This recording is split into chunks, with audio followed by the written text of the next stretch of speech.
Everybody, Bryan Alvarez here on Wrestling Observer Live. We are here every day, Monday through Friday, noon Pacific 3 Eastern, Sunday 3 Pacific 6 Eastern. It is Tuesday here on this show, and you know what that means. We got a lot to talk about today. Raw was last night. We've got your weekly world-famous Raw report. We've got NXT tonight. This is the go-home show for the NXT show coming up this Saturday on Peacock, which is, in fact, airing right after the Ring of Honor pay-per-view on BR Live. If you're a big fan of pro wrestling or mixed martial arts, I might add, because there's also a UFC show on Saturday. There's a Ring of Honor Final Battle pay-per-view, an NXT special event, whatever they call them now, and a UFC show, all on Saturday. So we're going to talk about all of that here on the program. We have got SmackDown and Rampage ratings. We've got NXT venturing out of Florida. They've got their Vengeance Day show coming up in February, and it will be held in Charlotte, North Carolina. So they are inching their way back to going on the road regularly. We have trademark filings to talk about. We've got updates on Drew McIntyre, Renee, and plenty more. If you want to text us here today, 425-780-7566. That is 425-780-7566. And 7 minutes from now, the third of 4 auctions for a co-host spot on the Bryan and Vinny Show ends. We are 7 minutes away from this one ending. There's only one more after this for the year. We actually had a flash one yesterday for reasons I don't need to go into, but everything got screwed up and we found out that we had 47 minutes left on an auction. And thankfully everybody rallied and we made some money for Whale Scout. But this one's got 6 minutes left now. So head up there and check it out. Place your bid. And then there's only one more. Back in a moment, Observer Live.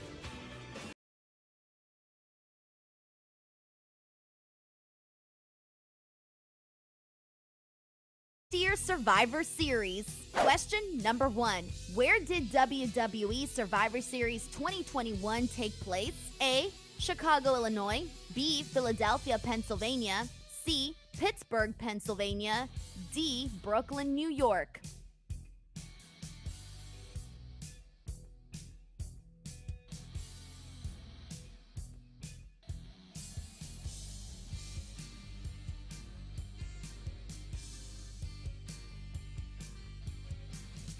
The correct answer we were looking for is Brooklyn, New York. The event was held at the Barclays Center. Question number 2. This Survivor Series celebrated the 25th anniversary of The Rock's WWE debut back at the 1996 Survivor Series. A 25-man battle royal took place. Who won? A. Ricochet. B. Dolph Ziggler. C. Montez Ford. D. None of the above.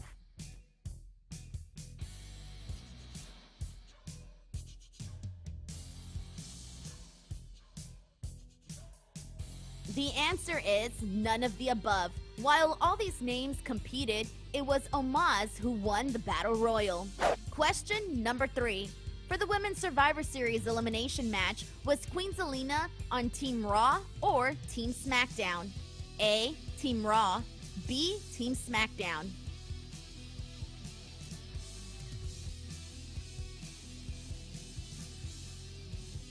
Queen Zelina was part of Team Raw along with Bianca Belair, Rhea Ripley, Liv Morgan, and Carmella. Question number 4. Who had the most eliminations in the Women's Survivor Series match? A. Toni Storm, B. Sasha Banks, C. Bianca Belair, D. Shayna Baszler.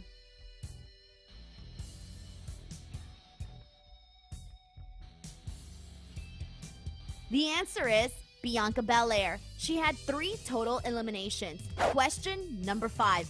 Who was not in the Men's Survivor Series elimination match? A. Shinsuke Nakamura, B. Finn Balor, C. Austin Theory, D. Happy Corbin.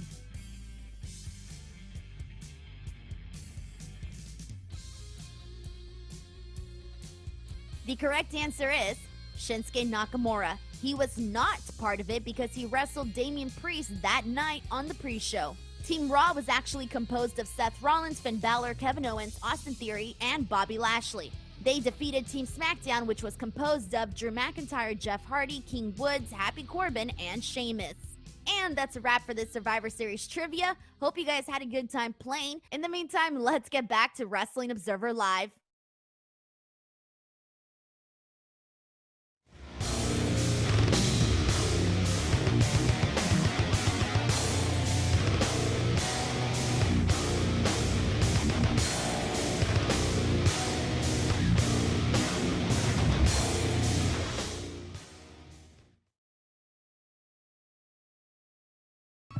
Back in the show, Bryan Alvarez here, Wrestling Observer Live. Mike Sempervive, also of WrestlingObserver.com.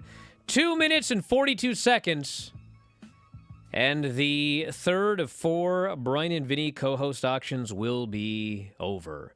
eBay, Bryan and Vinny Show, or my Twitter, at Bryan Alvarez. Link is up there at the top. And if you want to bid, you have 2 minutes and 25 seconds left, and then it's done. And we have one more, which will be starting, I believe, immediately afterwards. And I think it runs through Thursday or Friday. So, yeah, if you're interested in co-hosting the show, and more importantly, if you're interested in co-hosting the show and supporting Whale Scout, now is your chance to bid. And thanks to everybody. Yesterday, eBay is, So anyway, yesterday we realized that for some reason there was a third auction up that we didn't even know had launched yet. There was like I don't even know what happened. And because somebody had made a bid, we couldn't cancel it. And so anyway, we found out we had 48 minutes left for one auction. And so I went wild on Twitter. By the way, at the dentist, I went wild on Twitter. So they're in my mouth working on my teeth, and I'm sitting here going like this, trying to frantically get news out about this emergency auction. And thankfully, thank you all, we managed to, it wasn't a total disaster. So I appreciate that yesterday. And anyway, yeah.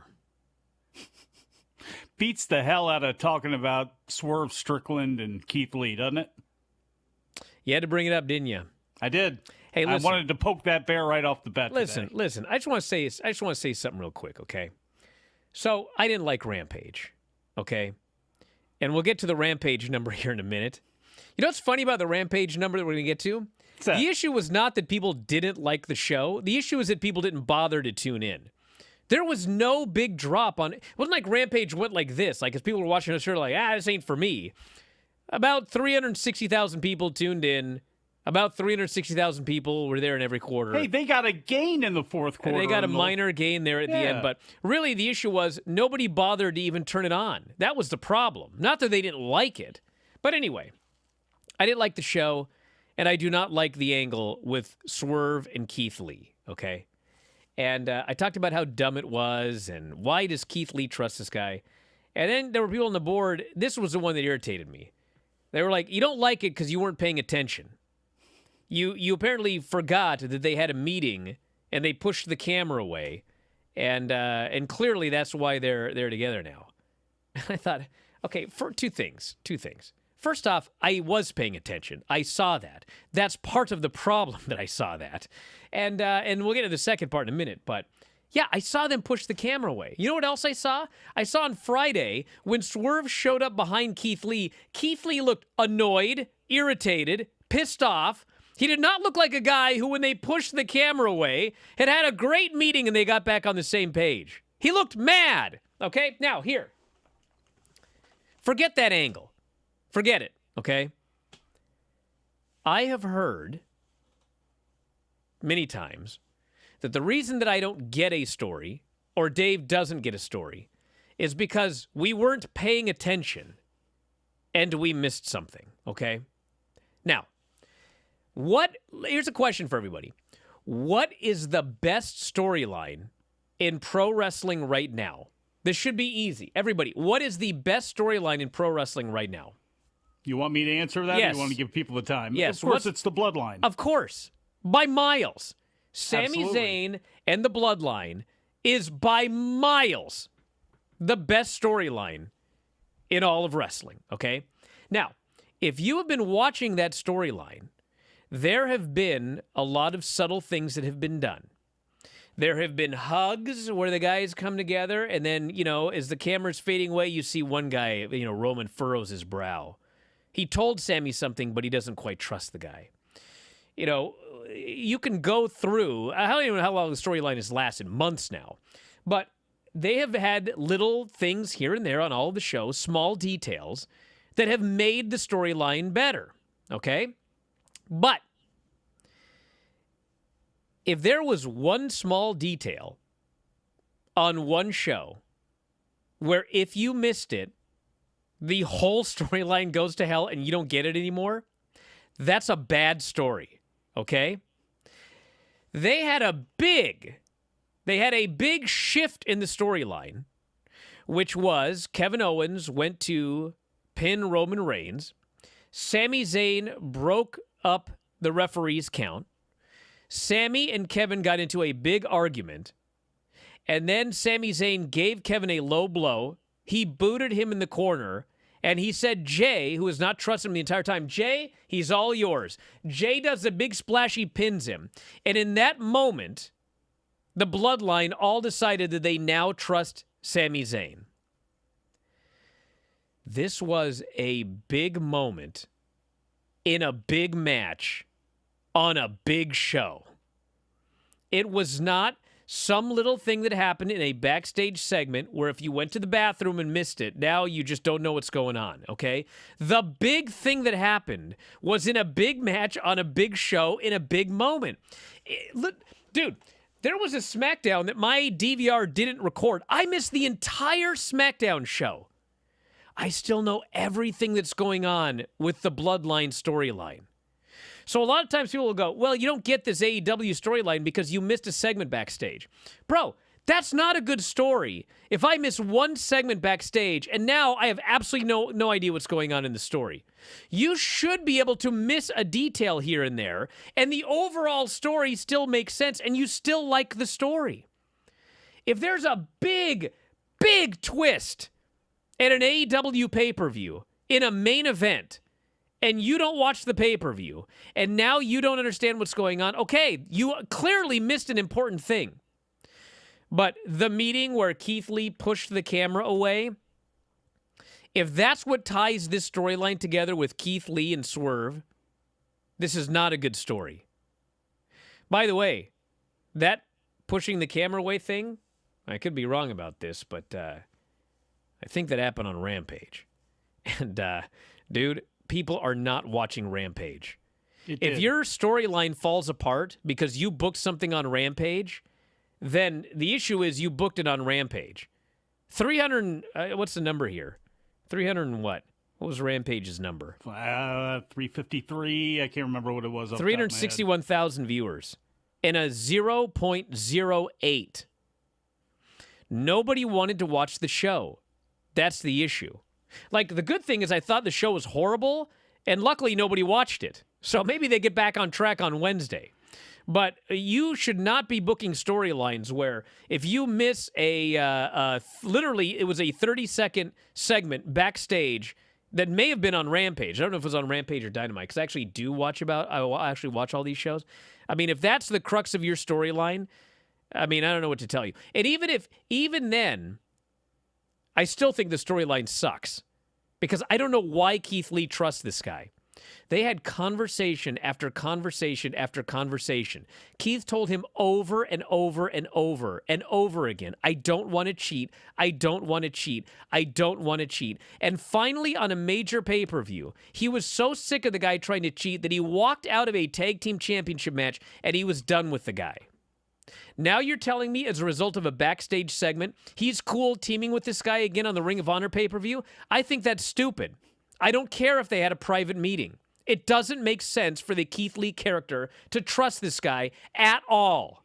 Man, I tell you what, thank God you grew up watching the WWF, because I cannot imagine what you would think of Sting, for how many times Sting put his neck out there just to have it chopped off by Ric Flair or any number of people who you go back to trusting. And that was something even the kayfabe magazines back in the day would bring up, like, why is he so stupid? Why is he so gullible? But that's how they booked him as a good guy. And thankfully for Sting, he was always able to overcome it, and he became a legendary figure. This isn't exactly the same story that's playing out here with Keith and Swerve. And I don't dislike it as much as you do and as much as a lot of people do. With that said, I think they could have gone about this a lot better and kind of brought in even, Shane Taylor Promotions in a little bit of a better way as well.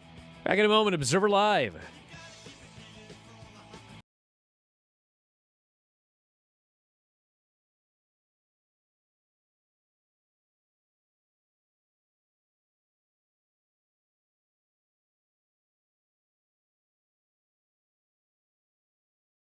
It's time to play some trivia. How well do you remember last year's Day One? Question number 1. Where did WWE Day One take place? A. Albany, New York.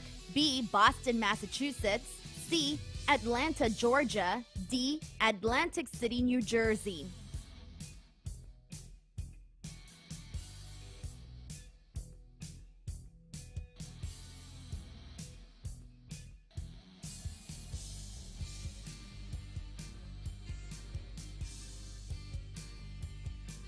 The correct answer is Atlanta, Georgia. WWE Day One was held at the State Farm Arena. Question number 2. What was the opening match at WWE Day One? A. The Usos versus the New Day. B. RK Bro versus the Street Profits. C. Drew McIntyre versus Madcap Moss. D. None of the above.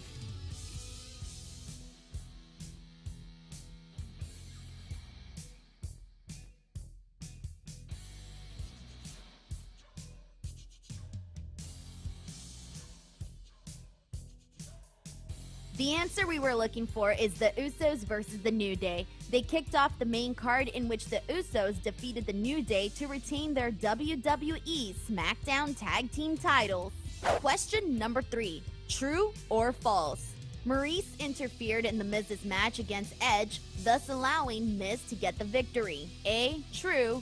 B. False.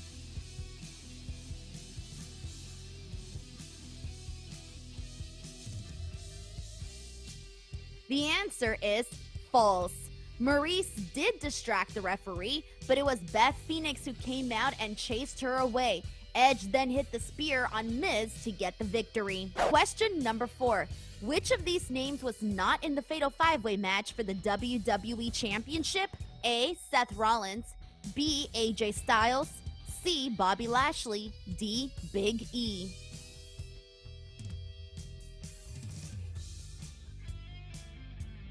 The answer is AJ Styles.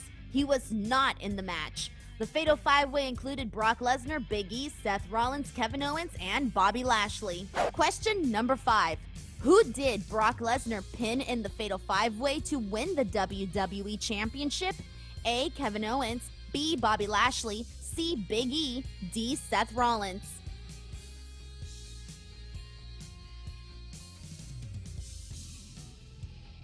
The answer is Big E. He pinned him to become the new WWE champion. Thank you guys so much for playing this trivia game. I'll catch you on the next video. In the meantime, enjoy the rest of Wrestling Observer Live.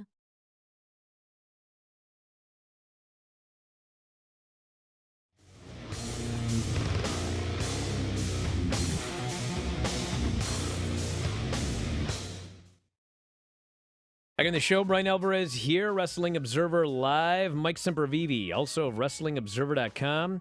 So listen, I don't want to talk about this whole show, okay? But I got to tell you something, everybody. What's that? I am not a college graduate, Oh, okay? Yeah, I went to community college for a year and a half and dropped out. 13th grade. Okay. You want to know why? Because Why? I wanted to be a writer. That's what I wanted to do. So when I went to community college, I took 2 classes. I took karate because it was available, and I liked wrestling. I wanted to learn how to super kick people. And the other thing that I took was creative writing. Okay. I aced creative writing, and after acing it, I sat there one day and I thought, I could keep paying for this community college and get like an AA or whatever, or I could just go write. If I write a book and I send it to a publisher, which I have, by the way, not once did they ever ask me, do you have a degree in writing, in creative? Nothing. They don't care. Did you write a good book or not? But the point is, I did ace creative writing. Storytelling, okay? They've been doing it for a long time. Like thousands of years. Do you know at one point there was no such, this is for the youngsters out there. At one point there was no such thing as paper, okay? At one point, stories were passed down, not in a book or on your iPad. I feel like I'm talking to Paisley. But you had to tell a story, and it had to be good enough that the person you told it to would actually remember it, and then they'd tell it to the next person, and that's how you transferred your stories through the ages. Okay? Now, a story, I'm going to keep this simple. A story should have a beginning and a middle and an end. Now, we could talk about conflicts and resolution, and forget that! At the very least, it has to have a beginning and a middle and an end. It should make sense, okay? It should make sense. And it's very important that you show me what's going on. You don't tell me. Well, how do you show something in a book? Well, you build up to this or that or whatever. Show, don't tell, okay? So, everybody talking about this Keith Lee Swerve story is trying to come up with 100 reasons about how to make it make sense, okay? And there's 2 things. Number 1, well, for some reason, which I cannot explain, Keith now trusts this guy. And the one people keep bringing up is, well, they had a meeting off camera. Bro, I don't care what you want to tell me about their meeting off camera. Nothing that they have done shows me that Keith Lee should trust this guy. This guy has betrayed him over and over again. He has tried to cheat 1,000 times. Keith has told him 1,000 times, I don't want to cheat. Keith finally was like, screw you, buddy. I'm out of here. I'm out of here. I don't want to team with you anymore because you keep trying to cheat, and I've told you 1,000 times I don't want to cheat. So, that's what they've showed me. Now you're going to tell me that in a closed-door meeting, what? Swerve goes, brother, I'm not going to cheat anymore. Well, you've showed me 50 times that you're lying. But you're telling me this Keith Lee character, on the 51st time that Swerve has told him I'm not going to cheat anymore, now he goes, I trust you. Now I was asked, well, how do we know that Keith trusts the guy? How do we know that he trusts him? He's teaming with him at the pay-per-view. It's been announced. He has agreed to team with the guy. That tells me, that shows me that he trusts him. Because if he didn't trust him, he's not going to team with him on Saturday. He's already said, I'm done with you, brother. So, you have shown me nothing that would lead me to think that Keith should trust this guy. Keith, to me, from what you have shown me on this program, Keith looks like an idiot for trusting this guy again. Now, the other one is, well, maybe in that closed-door secret meeting on Rampage that we saw for 30 seconds on a random show that I didn't miss, maybe Swerve convinced this guy to turn heel. Which is probably maybe what they're ending up doing here. And I'll tell you why I think that in a minute. But What in God's name have you shown me where this makes any sense whatsoever? What I have seen in this story is that Keith had the opportunity to turn heel at the pay-per-view and win the World Tag Team Championships. But he didn't want to cheat. He walked out on his partner. He gave up the quest for the tag titles. That's what I saw with my own two eyes. And now you're telling me in a meeting, Swerve said, you know, brother, if we would only have cheated. What have you shown me where that makes any sense? I hate to do this, but I'm gonna. TNA at its worst used to do this. We'd be in the middle of a story, and one day on commentary, they would tell us something. They would tell us. And it was like, what? What does this have to do? Where did this come from? Where did it come from that so-and-so has a brother or whatever? It was like they made it up out of thin air and they wanted us to buy it, even though they'd never shown us anything in this direction of this story that they were doing. That drove me nuts. It's a crutch. It's not good storytelling.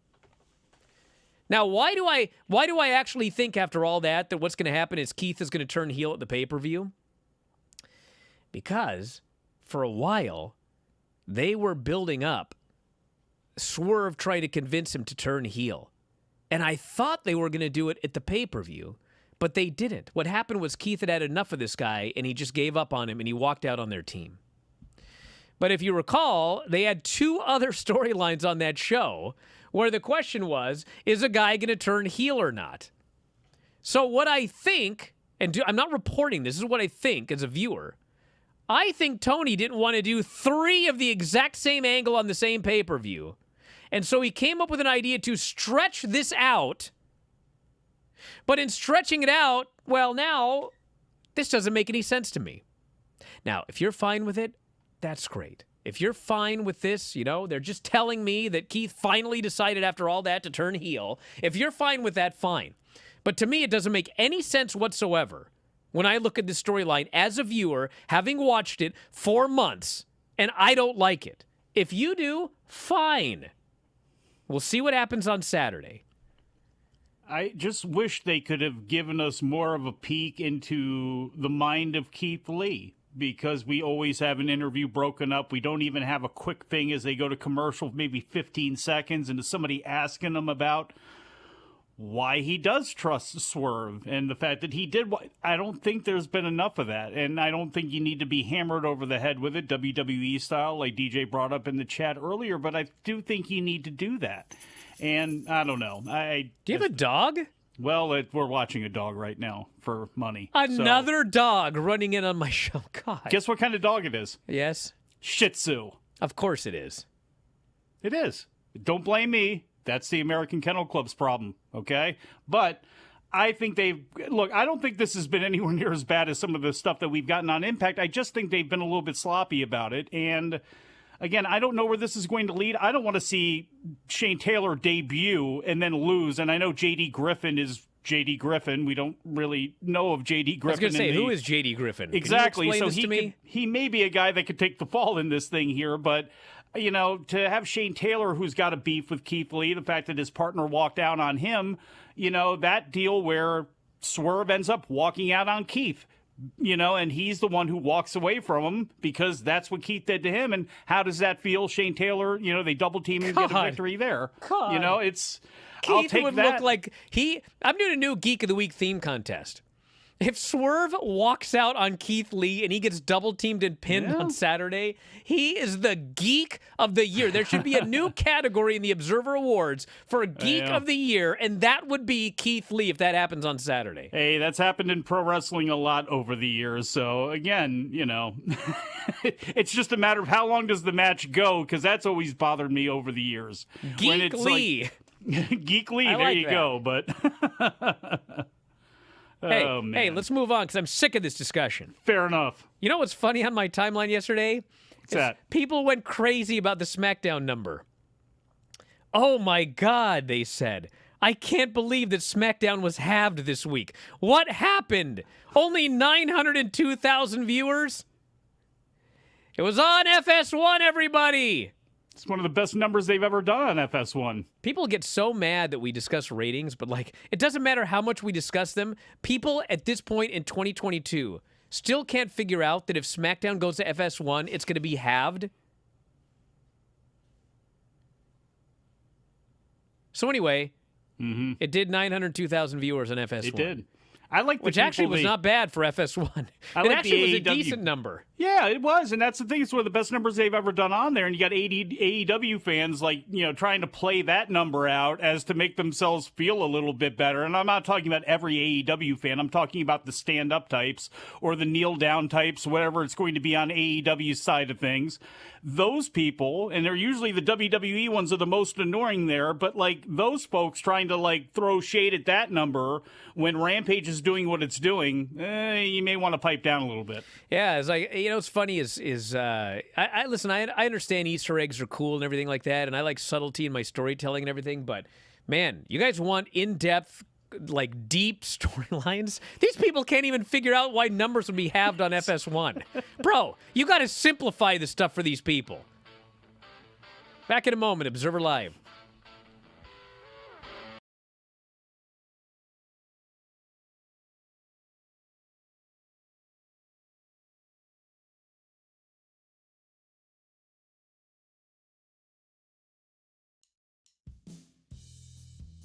First game that we are going to play today is word association. So here we go. The first one up, Jon Moxley. Crazy. What a lunatic. What a crazy, crazy man. But man, his matches are nuts, and they're I can't look away. Adam Cole. Baby. How can you not? That's a given, right? It is a given, like instantly. Orange Cassidy. Too cool, man. He's the coolest guy in school. Wonderful guy. The Acclaimed. I love their raps. I really do. They are hilarious, man. So I would say they're Max is creative, and Bowens, he's jacked.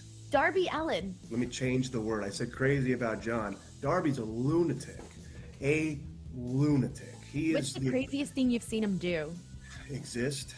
His entire existence is kind of nutty. Adam Page. I guess I more so just have a story that he's a very, very sweet. He keeps to himself, but anytime we've passed by, he's the first one to say hello, looks me in the face, and he's just, just the way he treats people is very endearing. So I can't get enough of Adam Page. So to see his success is wonderful, and I love that he was champion, and he was my champ. Brandon Cutler. Piece of shit. Piece of shit. Danhausen. I do like that he's like a cartoon character, and I feel like I'm his Snidely Whiplash. You know what I mean? I'm kind of be his cartoon counterpart. Nobody else has a cartoon face like, I guess, Peter Avalon. Bryan Danielson. Best. The GOAT. And last one, Chris Jericho. Man, another one of the GOATs. I guess he had it on his butt and all embroidered and everything, and I guess Bryan looks like a goat, so only one can be the GOAT. I'll say Danielson's the GOAT and Jericho's the best. I love it. Alrighty, so thank you so much for doing this word association with me. But before we go, please tell the people where they can support you, where they can find you, where they can watch your stuff, and all of that. You can catch me twitter.com/Pavalon, Instagram.com/PPA all day. I have a website, peteravalon.com. You can see me kicking ass at New Japan. That's right, I'll be there November, December when we're out in LA. You can see me on AEW. I just had my match with Brandon Cutler, so go back, review that, see how incredible I am in victory. Catch my show, Championship Wrestling, and just keep a lookout for Big Pete.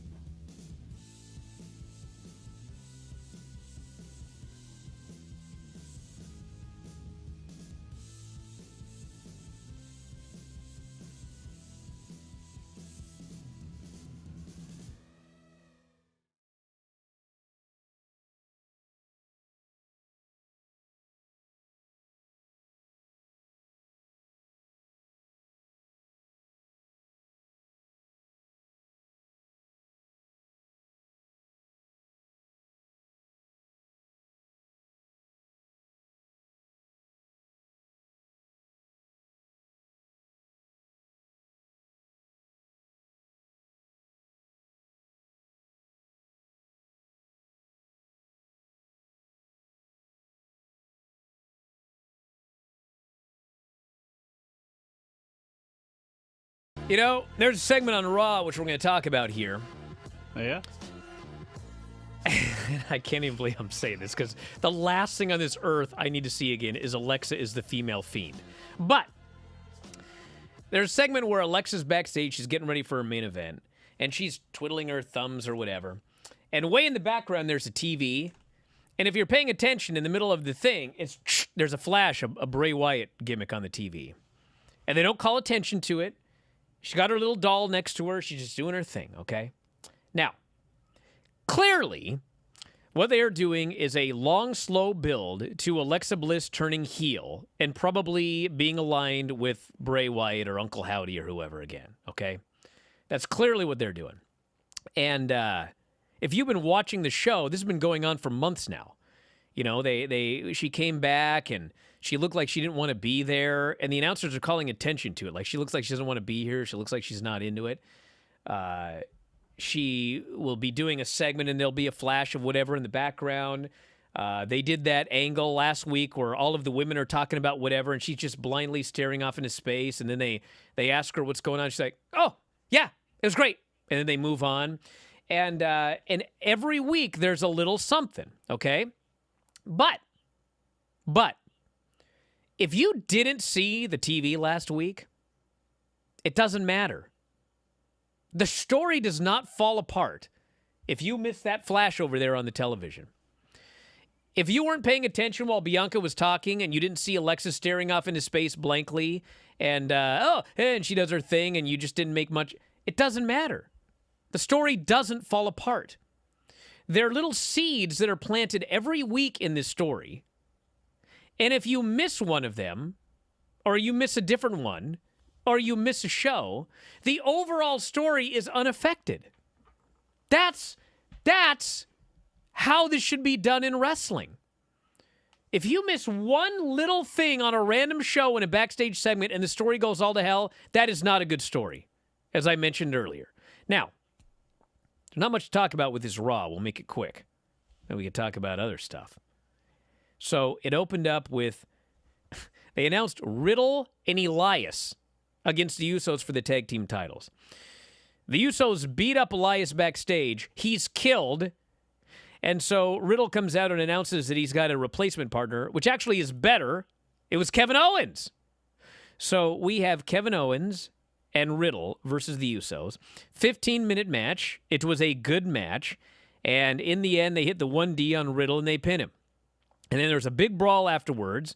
And Kevin Owens shows up with a chair. He chases the Usos and Sami Zayn to the back. Riddle's alone in the ring. And all of a sudden, Solo Sikoa decides, I'm Umaga this week. He's got his thumb taped up.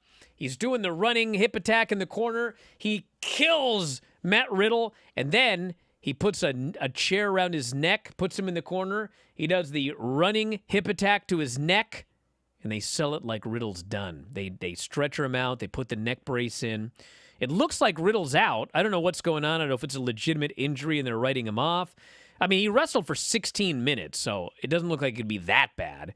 Like when Edge had the bad neck, he showed up on TV and retired. They didn't even let him do a match to write him off or anything. So I don't know what's going on, but Riddle appears to be gone for the time being. We had a long JBL Invitational poker tournament, and it wasn't very funny.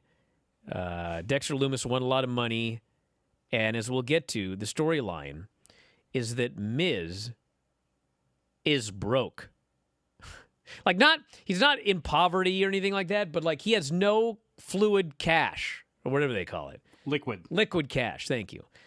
So he has no money. He's trying to pawn his Rolex, which he is told is fake, and then he didn't even have money to enter a poker tournament. He's broke because of Dexter Lumis. Well, there's one WWE trope that hasn't gone away since the old man did. This is exactly what I was talking about with Keith Lee and Swerve.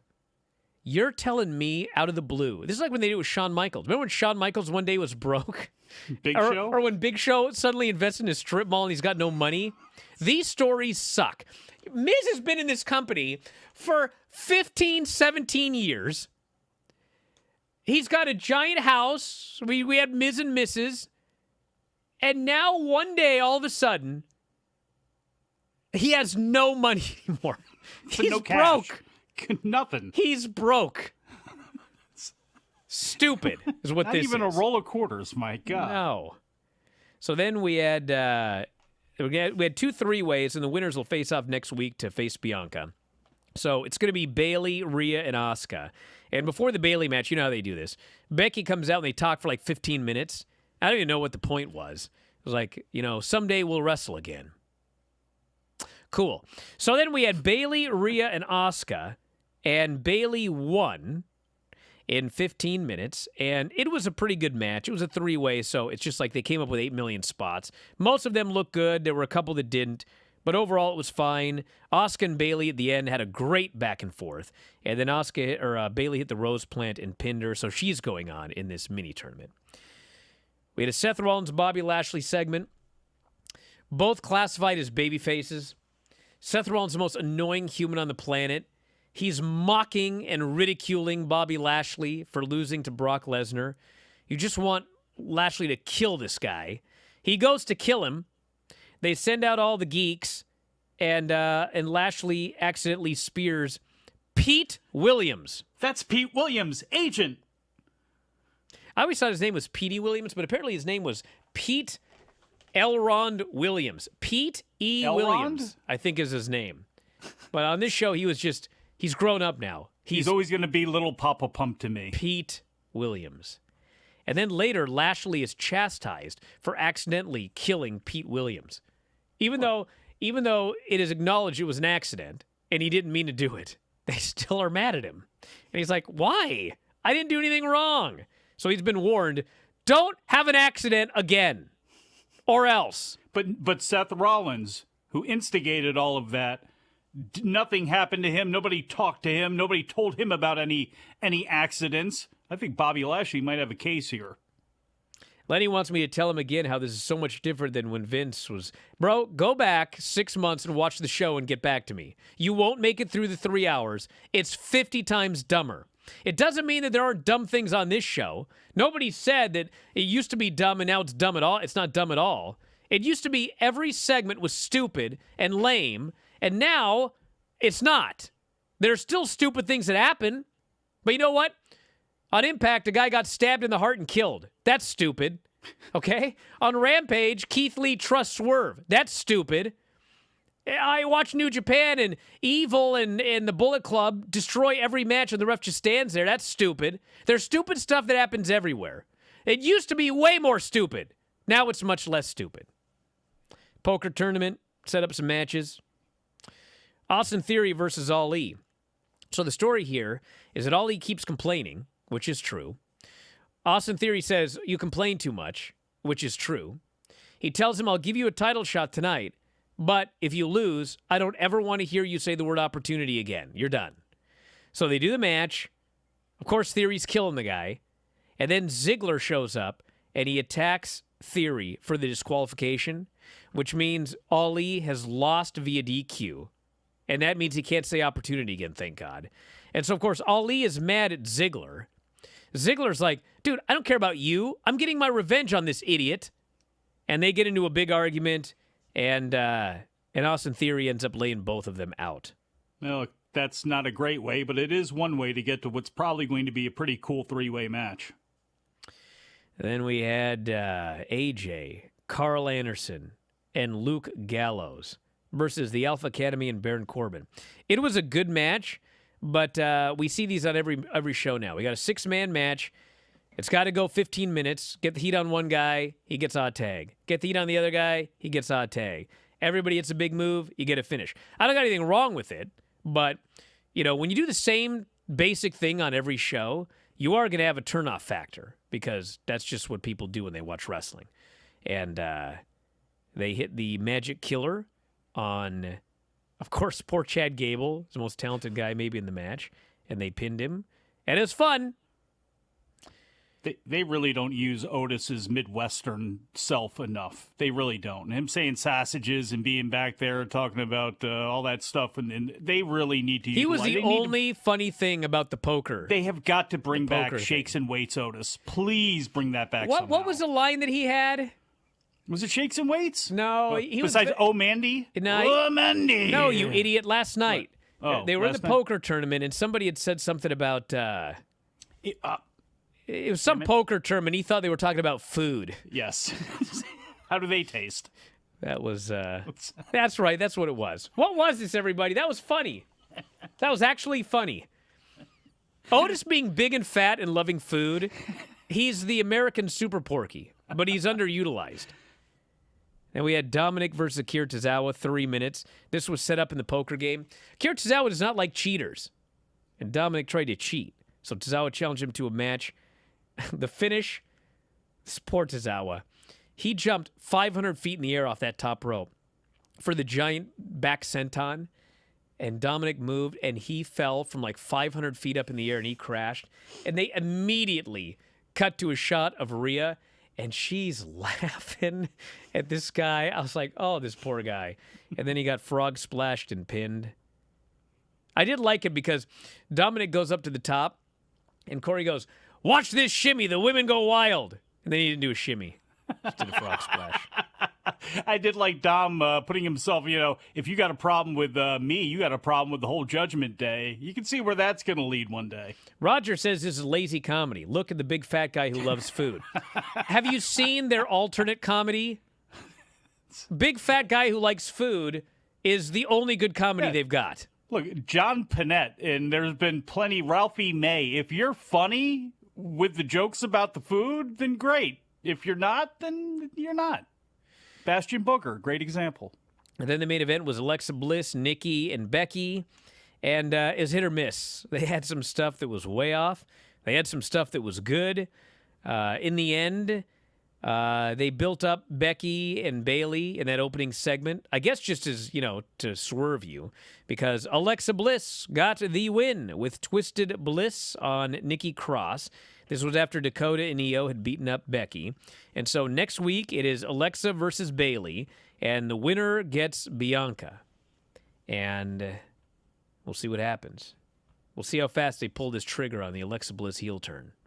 Can I bring you a scenario? Sure. Eric Young's been stabbed in the heart. He's on his way back to WWE, apparently reincarnated. We've seen Nikki Cross walk away in a daze and drop the title belt. I know people are focused on Alexa and Bray, but could we see Bo Dallas, Eric Young, maybe bring back Killian Dane and have Alexa and Nikki all together in a stable, or is that too much to handle? I'm telling you. Actually, I'm not telling you because I don't know what they're going to do. But what I think they're going to do is Bray and old Uncle Howdy are going to have human representations of all of the puppets. So there's going to be some... It should be Otis, actually. We got to have a Huskus. We got to have the Buzzard. We got to have what's her name?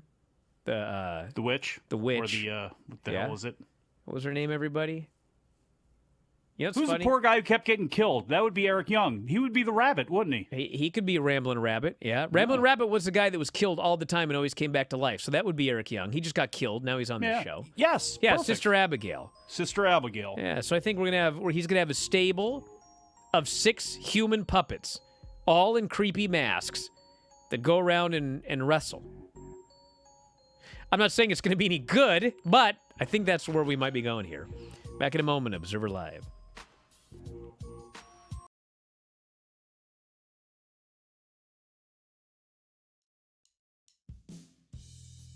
And this one is Guess the Prize. So what I did is I went to Shop AEW and I found just like a bunch of random items. And I'm going to put you to the test here and see if you can figure out how much these items actually cost based on what they are. So are you ready? It's yes. Price is right. This is a Young Bucks money tie. How much do you think this cost on Shop AEW? $44.99. Okay, I will tell you, you're a little bit far off. It's actually $24.99. Man, I saw money. I thought it was expensive. That's true, huh? Okay, next one up. This Danhausen mask that is actually sold out on Shop AEW. Ooh, $30. $19.99. All right, next one. This AEW All Elite Pet Bowl. Ooh, it's ceramic. $39.99. $14.99. Shit, man. I just got money to blow, I guess. This is the AEW ornament. $9.99. $9.99. The price we were looking for, you were close. It was $14.99. And next one up, I hope you get this one here. Oh, Peter man. Avalon. Peter Priceless, Avalon baby. Priceless. Priceless. signed autograph here. Priceless. If you're buying it off me, it's going to be $999.99. Yeah, am I close? Yeah, pretty close. On Shop AEW, it is the 8x10 for $30. But priceless, I think, is the way to go. It'd probably sell. They could probably raise the price if they used a more current picture of me where I'm in better shape. Next one up, we got this Orange Cassidy bobblehead here, and it's a limited edition. $49.99. You know it, $49.99. That's right, because I have one. Oh, sweet. Or I should probably say sweet. I don't have one. Sorry, Orange. All right, we got two more. Next one up here is these Santana and Ortiz chancletas. So they're sandals. Oh, those are lethal weapons. I didn't realize they're selling weapons on the damn website. Oof. Do you have to get a permit? You apply for a permit? Right? I know. We should need like some sort of license. Yeah, right? $19.99. Close, $21.99. Not bad. Chunkitas. Here we go. This Danhausen, very nice, very evil, lightweight jacket housing. Oh, it's a lightweight jacket housing. $44.99. Ooh, it is actually $135. It's pretty pricey. It's up there. Alrighty, Peter, there you go. That is a wrap for us here today.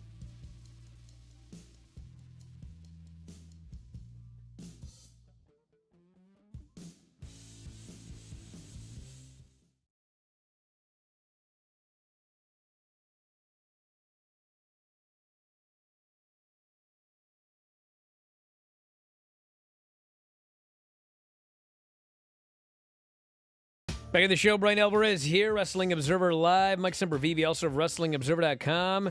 Pretty Deadly presents a real Christmas story. Tony D'Angelo returns to the ring. Wendy Chu, Fallon Henley, and Indy Hartwell in an Iron Survivor Challenge wild card match. Same match for the men, Von Wagner, Axiom, and Andre Chase. And the Grayson Waller effect with all the men. Tonight, NXT. You're jacked up for Pretty Deadly, aren't you? Dude, their segments are hit or miss for me. I absolutely love them as a tag team. I think they're a great working tag team. I love their gimmick. I think they should be on the main roster. But man, some of these segments they do, I'm like, bro, this was made for Vinny, but not me. Over-under on 5 minutes for it. Oh, way longer than that. Okay. Way longer. I wasn't sure if this is like Carmelo in the barber shop or like how long. If they get in a whole like dream sequence and everything. Maybe that's how Wendy Chu can be involved. It's going to be a while. All right. When is Tiffany Stratton's new enhanced character coming back? I mean, she should be back at any time. I think she's ready to go, but I don't know if she'll be back tonight. So I don't know when she's going to be back. But anyway, in 1 hour, 2 Pacific, 5 Eastern, myself and Lance Storm will be on the show today, talking all of the news. Later on tonight, Brian, Vinny, Granny, Craig, Sean show, all of us at the same time. Raw 47, if I recall, as well as Granny, who I think will take all 50 spots in the top 50 this year by my calculations. That should be fun tonight, and more. So that's it. Thanks, Mike, as always, callers and listeners up in the studio. Check out the auctions, everybody. We'll talk to you next time, Wrestling Observer Live.